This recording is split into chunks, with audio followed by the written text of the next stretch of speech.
said that right now we have a health crisis. Thank God we have a healthcare system that can save our lives in an emergency situation. Like I wouldn't want to be any other place than here in the United States if something drastic were to happen. But at the same time, the same things, the same treatments and medications that you would take to save your life in an emergency situation cannot be the same approach that you then take for the rest of your life. Does that make sense? Yeah. So tonight is about you having a different understanding with your health, because I think that if you can have this renewed and clear mindset about what it truly takes to be healthy, not only are you going to get healthy, but this can also, my hope, prayer, wish, dream for you is that what you will learn tonight will empower you to just overflow to even your family members and friends around you, because right now we need it now more than ever, right? So, I'm here in Golden. I think my office is like right over there, right? But for the past 2 years, I've done a lot of traveling. For my patients that are right there, maybe didn't see me for the last year and a half, right? Because I've been opening up other offices, doing seminars around the country. And as I'm doing this traveling, I have to rent a lot of cars, unfortunately, where I go. Is anybody here you rent a car or do Turo? Anybody know Turo? It's like Airbnb for cars. But no matter if you're doing Turo or you're renting a car, there's one thing that you have to do before returning the vehicle, or else they're going to charge you a lot of money. And what's that? You're going to fill up the what? Fill up the gas tank. All right. So I'm doing a lot of traveling. I went into a lot of gas stations, returning these cars, and I'm going in, and of course I'm going this car, so I'm pulling up to the side that I think that it is. But maybe you've had this experience. You go out, you go to the gas tap. It's not on that side. It's not on that side. All right, you got to go back in. You look like a And so you get back in, you turn your car around, and eventually you get it. Now, the past couple of years, they've actually come out with a feature in the car. It's an invention. That invention is called an arrow. That's what I'm talking about. On the dash, if you want to know which side the gas cap is on, it'll literally tell you that, right? But how many times did I go into the gas station trying to get it right, but I just didn't have the right information, right? So what's the parallel here, right? This is to talk about health. The parallel to health is that some of you have been looking for this thing called health. Maybe it's just been in the past couple of years. Maybe it's been there for 5, 10, 15, 20, 30, 40, 50 years, maybe. Some of you looking for this thing called health. And maybe somebody just hasn't shown you the arrow. Maybe the answer is simpler than you think. And maybe it's right there, right in front of you, but nobody's pointed it out to you. And if that's you, it's truly not your fault, right? Because you've probably been going to the doctor, you've been doing the tests, you've been doing the things that they said to do, but yet you might still have the results of where you're at, right? So I think, tonight we are going to talk about health. And we're actually going to be able to define health. It's going to be very clear to a lot of people. But before we talk about what health is, we first have to talk about what health is not, right?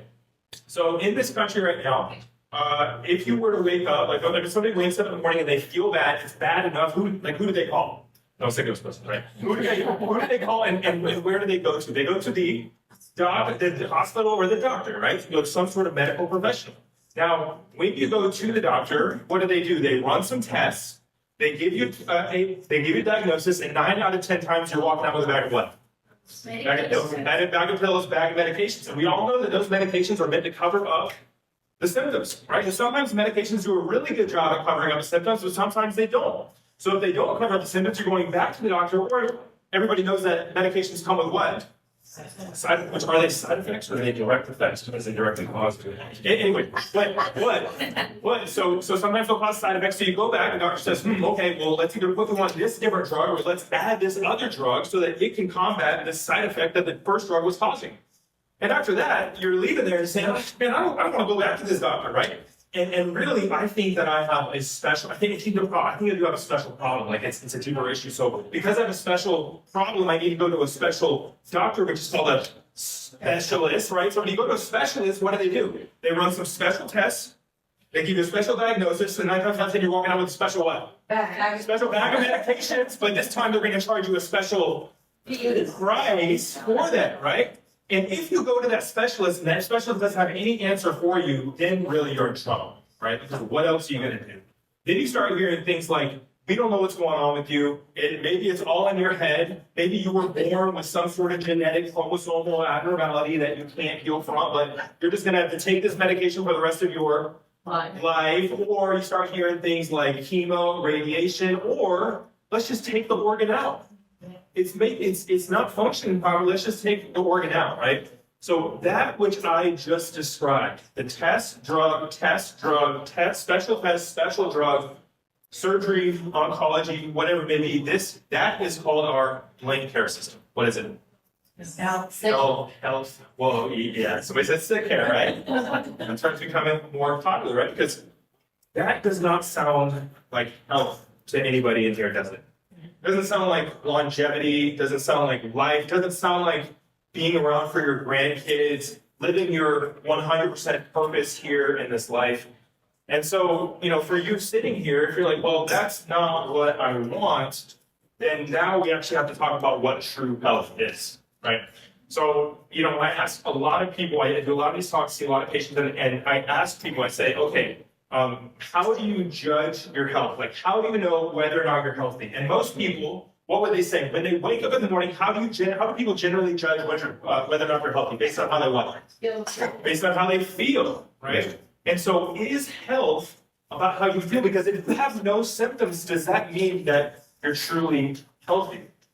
And I'll tell you right now, 5 out of 6 Americans will be diagnosed with heart disease or cancer at some point in their life. And so, what does cancer feel like when it's building in the body?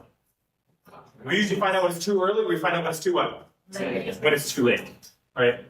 And so even you're doing the things that you think to do, right? If you're a woman over the age of 40, maybe you're going in for a mammogram, but it takes over 1 billion cancer cells to build big enough to combine into a tumor that's big enough to be seen on imaging. So if you go for a mammogram and there's nothing there, does that mean that you don't have cancer?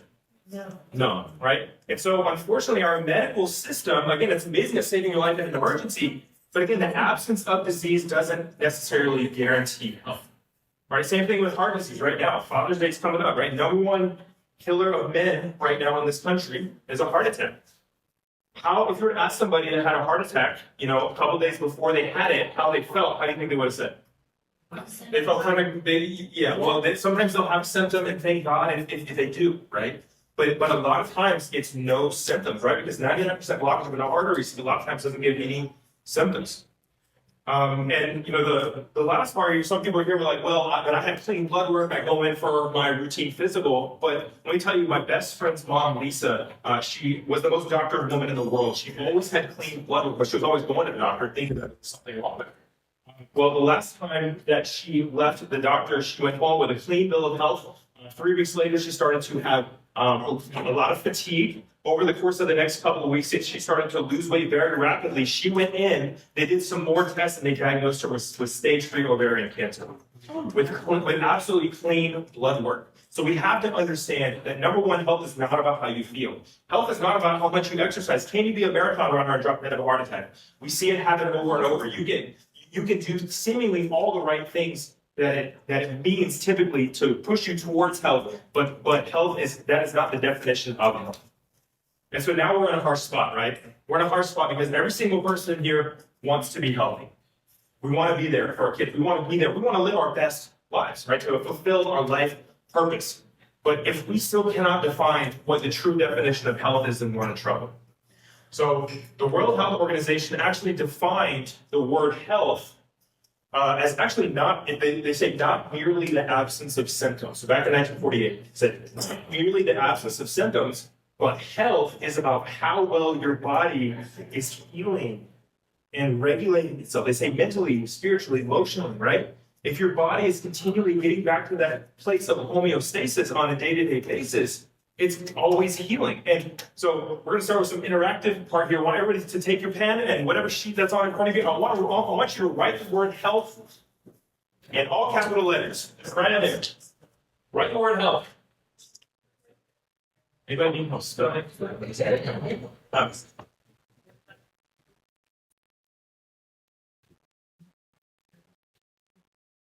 right, so I want you to underline the first 4 letters of the word. What is the first 4 letters? Heal. Heal, right? So health is not about how you feel, but health is about how well your body heals, right? So if health is about how well your body is healing, it would be logical to have to know what is the one organ, or what is the one system that controls every bit of healing in the body? And what is the nervous system in the brain, right? Maybe the title of the workshop gave it away, right? But your brain and spinal cord, that's part of your nervous system that controls everything else. Right? One time I was doing the dinner and a woman shouted with my action goes, liver!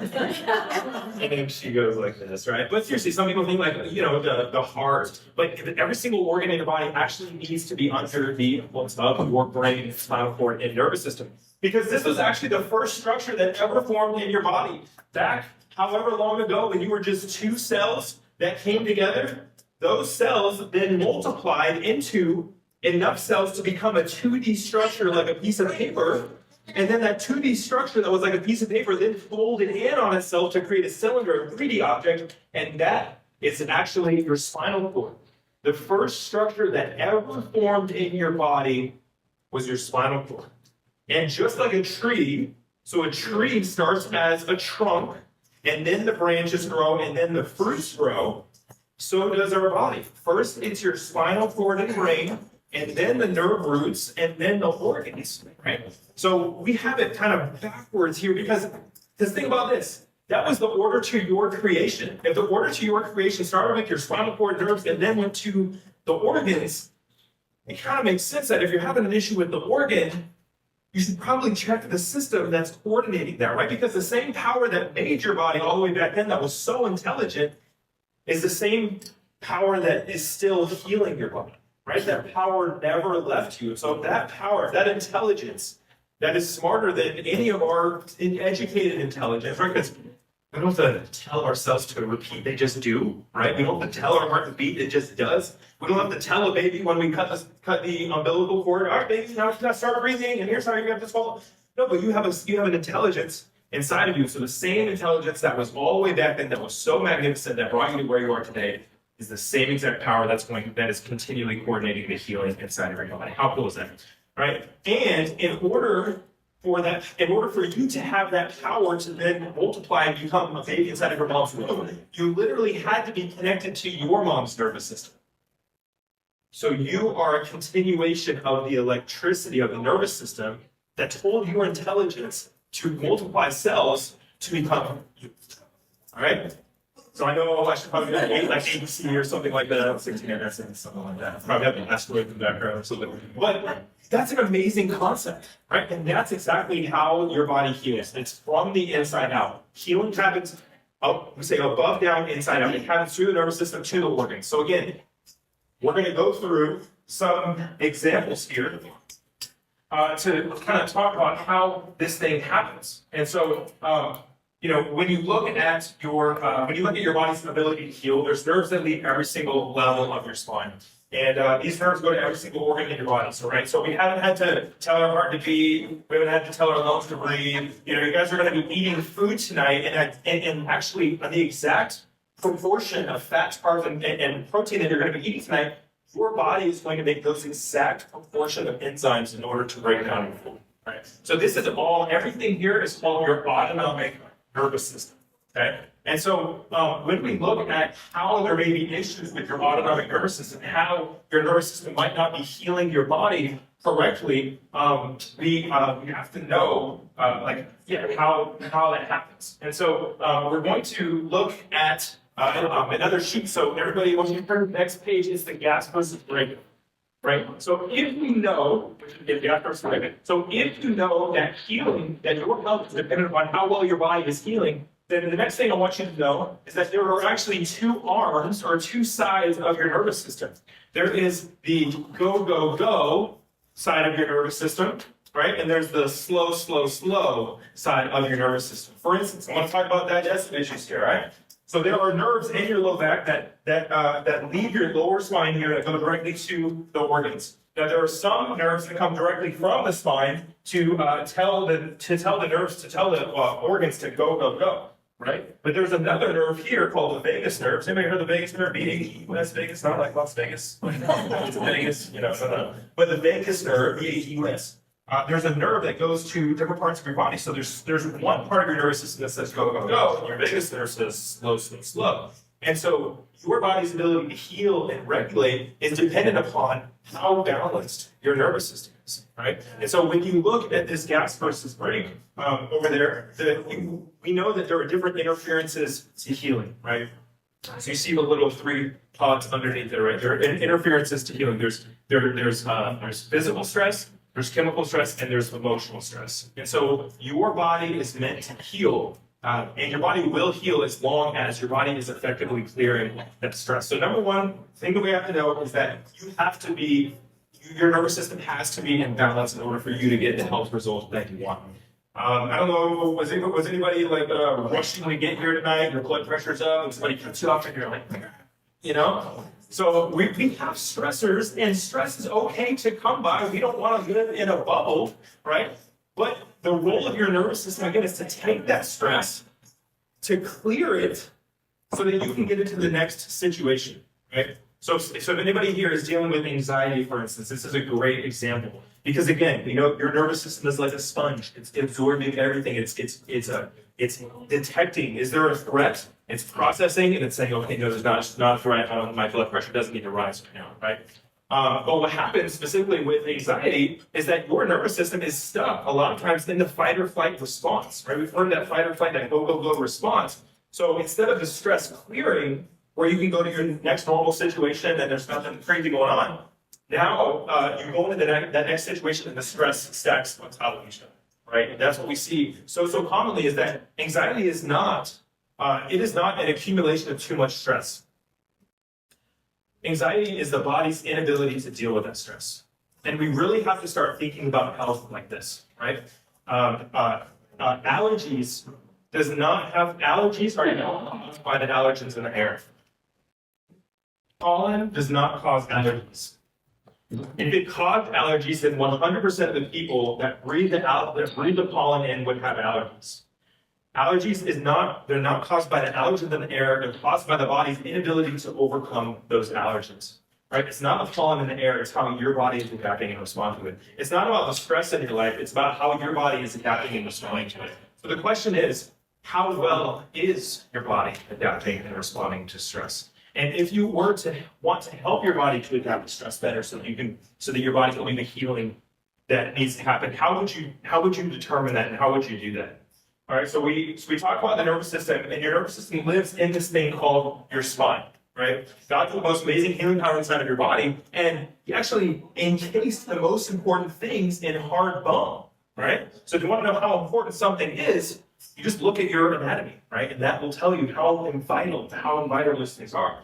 And so what we see so commonly, like, yes, we're all under mental stress. Let's just set that as a standard, right? There's nobody here that lives without stress. But one of the things that we put to the wayside so much is our physical health, and whether we're dealing with physical issues. Because what we know is that you need to have an optimal structure in your spine in order to protect your spinal cord and the nerve roots. And what we know is that if one of these vertebrae, we understand that if one of these vertebrae misalign, then that's going to put either physical pressure on the nerve, or it's going to signal your body that, hey, something's going on. And the thing is, your body should be able to heal from little twistings, misalignments of the spine, right? But if that force is too great, that your body cannot use the muscles to then get the vertebra back in its proper alignment, and the body sends a warning sign to your brain saying, hey, something's going on, hey, something's going on, hey, something's going on. And that warning sign for a lot of people is pain, right? Hey, something's going on, right? That's your body telling you. Sometimes people might have numbness and tingling, whether it's in your arms or in your legs, but maybe it manifests as other issues as well. And I want you guys to turn to the next sheet, which is the neurofuse box. Okay, so the sheet with the spine, right? The sheet with the spine, and originally we do not have a paper and let's look at it. So we like to look at this neurofuse box sheet with the spine. We like to start all the way on the right, because that's what you guys are going to gravitate towards. All the way on the right are the symptoms, right? And we understand that your body is meant to heal at 100%, right? That those nerves are designed to heal that. So if we're reading from right to left, you see all of those symptoms. And if you go over to the column just to the left of that, those are all the regulatory organs. So we can start to work backwards here. If you're dealing with headaches, or you're dealing with thyroid issues, or you're dealing with acid reflux or IBS or gastroparesis or whatever you've been diagnosed with or what. We can't focus on the symptom. We have to focus on the organ, right? But if we only focus on the organ, then we're doing what the rest of the medical system is doing, right? If somebody has IBS, my question is, why is their body not healing from that IBS, right? If somebody has AFib, if somebody has an arrhythmia in their heart, my question is, why is the body not regulating that? What's going on that's preventing the body from doing the healing that needs to happen? That is very specific language that we need to start asking. So all the way on the right, there's the symptoms. You go over to the middle column, that's the regulatory organs. And then go over one more, and that's kind of like the plexus, right? Those are like the nerves that go through there, or the bigger systems that govern those organs, or those organ systems rather. And so, this is a little bit of a litmus test to see how many, if you are dealing with any one of those symptoms. But again, the goal is not to, take medication to cover up those things, right? I was just here at the farmer's market on Sunday, actually, there's a global farmer's market here. And I was talking to this woman, and she's like, man, my daughter's really been struggling with like a lot of fatigue and a lot of things going on. And she's like, finally, I found a doctor that found the issue. He just thought to run something called a parathyroid test, a little organ next to the thyroid. And she's like, she's been looking for an answer, and I found the perfect doctor that, he just like took her parathyroid out, and then now like everything's better, right? And so I'm saying like, okay, like I'm glad that you're having, I'm glad she's feeling better. But I'm like, okay, isn't it weird to like take organs, like things that, you're not born with any extra organs, even things like the appendix, even things like the tonsils, like they're finding that those do have meaning to it, and she's like, yeah, but, and I'm just like, well, what if the same dysfunction that was causing the issue with the parathyroid, but you just did the parathyroid out, what if that same dysfunction is still there and builds into liver disease one day? She said, well, they'll find out or something. So anyway, I think there's a time and place for a lot of different things, right? But there's always the first step is saying, if my body was meant to heal, why has it not healed yet? And if I don't get to the root cause of this dysfunction, you can live with pain for the rest of your life, probably if you had to. Is that right? Like, you could probably do it. But there's only so long that your body can go with dysfunction before it turns into noticeable bigger disease.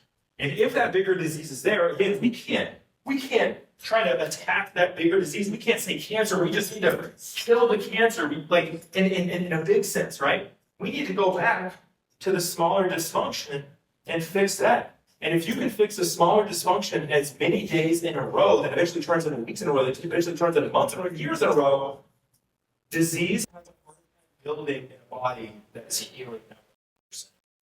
So if you want to know how to get healthy, you have to get rid of the diagnosis. Don't tell me that, I'm not telling you, but in general, don't tell me that you have IBS. Don't tell me that you have like acid reflux. You need to switch these terms. I don't have acid reflux. You need to say, hey, the valve at the top of my stomach that's meant to keep stomach acid down is not working.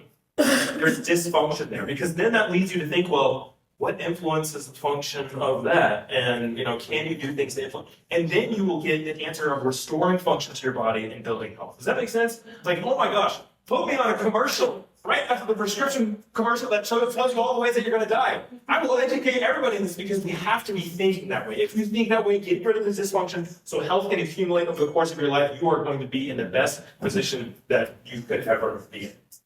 All right. At this point, I do want to do a quick self-assessment. So I want you to turn to that last page, which is so it's like a health survey at the top, right? So notice there's two boxes, right? So there's adults and children up there, right? And this is where we're going to do a self-assessment, not only for you, but if you have kids, it's good to recognize, because even I'm going to do a contrast here. If your child has no symptoms, let me just reiterate, it does not mean that they're healthy. All right. But if your child does have symptoms, that is a bigger, warning sign that will lead you to try to figure out what's going on. So what I want you to do is I want you to take the pen, I want you to circle anything that either you have going on the left-hand side with adults, or anything that maybe a family member has going on, because this is just going to be, kind of eye-opening to some people to see, how has your body not been doing the healing that it needs to happen. And your body is very intelligent, right? If you had a cut on your leg, that cut should heal, right? You shouldn't have to take a medication for a cut to heal, right? You shouldn't have to do anything extraordinary, right? Your body has that healing power design in it. But if your body can heal a cut on your leg, then why hasn't it healed the high blood pressure? Right? If your body can heal from other things, then why hasn't it healed the acid reflux? Or maybe you're a woman with heavy menstrual periods or bloating, or maybe you're skipping periods, or maybe PCOS, endometriosis, or uterine fibroids, right? Maybe you're dealing with things like this, hormonal disorders, even thyroid. Again, the question is, if my body was meant to heal, why has it not healed yet? Right? Just lock in on that question.